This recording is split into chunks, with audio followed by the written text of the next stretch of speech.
Welcome on ambition nursing classes.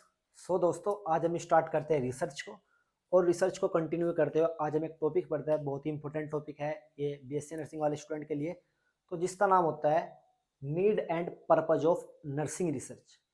Topic क्या है हमारा? Need and purpose of nursing research.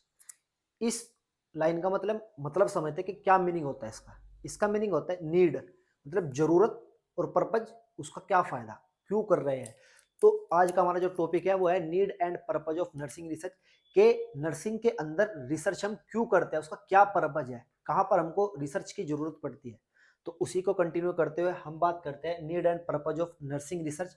तो पहली नीड और जो पहला पर्पज होता है नर्सिंग के अंदर रिसर्च का, ये क्या होता है? डेवलप्ड, क्या होता है? Develop develop refine and expand. Develop कराना, रिफाइन कराना एंड एक्सपेंड कराना। किसको? Scientific base of knowledge. Scientific base of knowledge को क्या कराती है? डेवलप कराती है। मतलब कि जो भी साइंटिफिक नॉलेज है उसको डेवलप कराना, उसको डेवलप कराती है। और रिफाइन, रिफाइन का मतलब क्या होता है कि कोई शुद्ध से अशुद्ध चीज को शुद्ध में कन्वर्ट करना, मतलब उसको छानना। इसी तरीके से एग्जांपल है छानना। तो जो भी रिसर्च होती है नर्सिंग के अंदर, वो क्या करती है? जो साइंटिफिक बेस ऑफ नॉलेज होती है ना, उसको क्या करती है? डेवलप कराती है। साइंटिफिक बेस ऑफ नॉलेज को डेवलप कराती है, रिफाइन कराती है एंड एक्सपेंड कराती है scientific base of knowledge.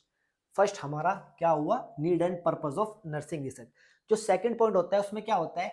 Improve quality of nursing care. Improve quality of nursing care.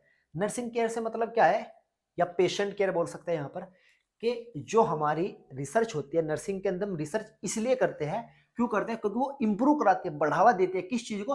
Quality of nursing care है, पेशेंट केयर, कि किस तरीके से हम पेशेंट की केयर कर सकें, उसको इंप्रूव कराना, कि किस तरीके से आपको पेशेंट की केयर करनी है, उसको इंप्रूव कराती है।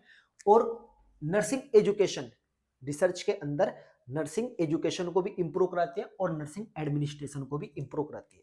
सेकेंड पॉइंट क्या होता है? इंप्रूव करवाती है किस चीज को? नर्सिंग किस चीज को कराती है? पेशेंट की केयर किस तरीके से करनी है, नर्सिंग में एजुकेशन का क्या रोल है, और नर्सिंग में एडमिनिस्ट्रेशन को किस तरीके से बढ़ावा देते हैं। तो यही पर्पज सेकंड हो जाएगा, improve the quality of nursing care and education and administration.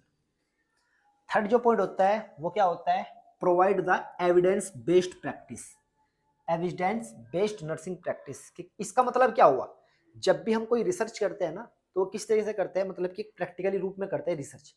तो इसका मतलब क्या होता है कि जब भी हमको नर्सिंग के अंदर रिसर्च करनी पड़ती है, तो उसका एक फायदा ये होता है कि ये प्रोवाइड करते हैं एविडेंस के सामने, हमारे सबूत के, बिल्कुल सबूत, हमारे एविडेंस हमारे पास है। उस नॉलेज को क्या करती है? उस प्रैक्टिस को इंप्रूव कराती है। Provide evidence based nursing practice.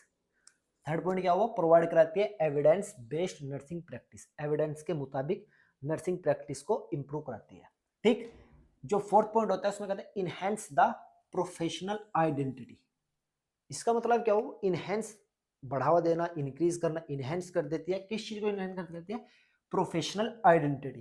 कि ये बताती है, अगर हमारे नर्सिंग के अंदर रिसर्च सब्जेक्ट नहीं होता तो इसको मान सकते हैं कि ये एक प्रोफेशनल कोर्स नहीं होता। नर्सिंग के अंदर रिसर्च आई, इसीलिए इसको प्रोफेशनल कोर्स में तब्दील किया।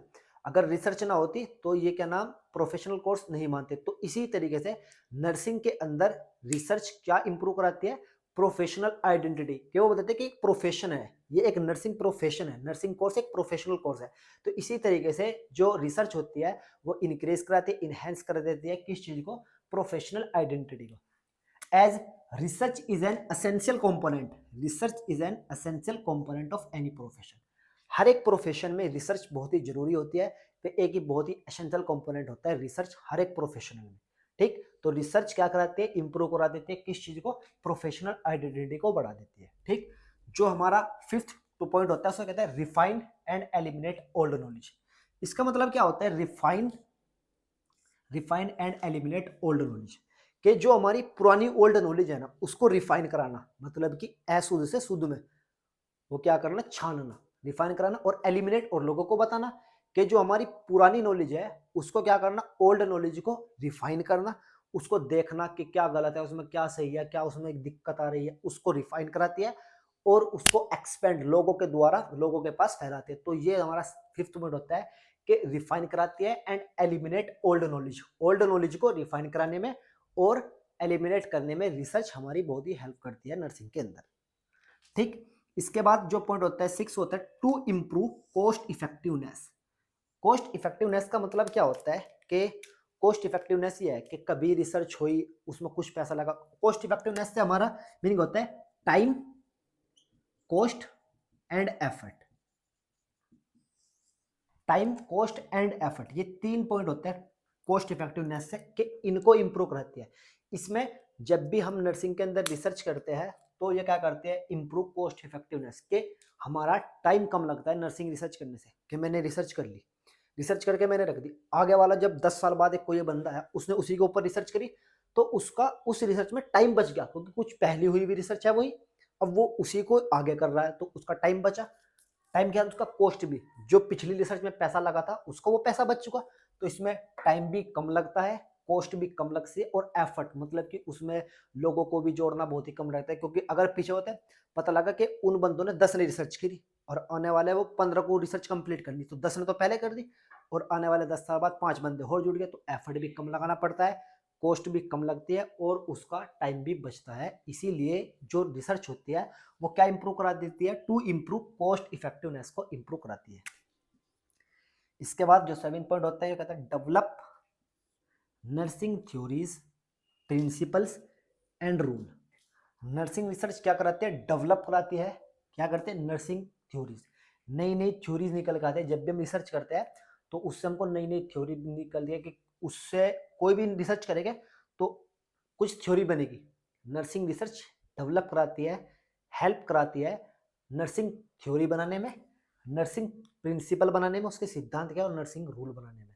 तो रिसर्च क्या कराती है, to develop nursing theory, nursing theory को डेवलप करती है और उसके प्रिंसिपल सिद्धांत को डेवलप करते हैं और रूल को भी डेवलप करती है रिसर्च नर्सिंग के अंदर।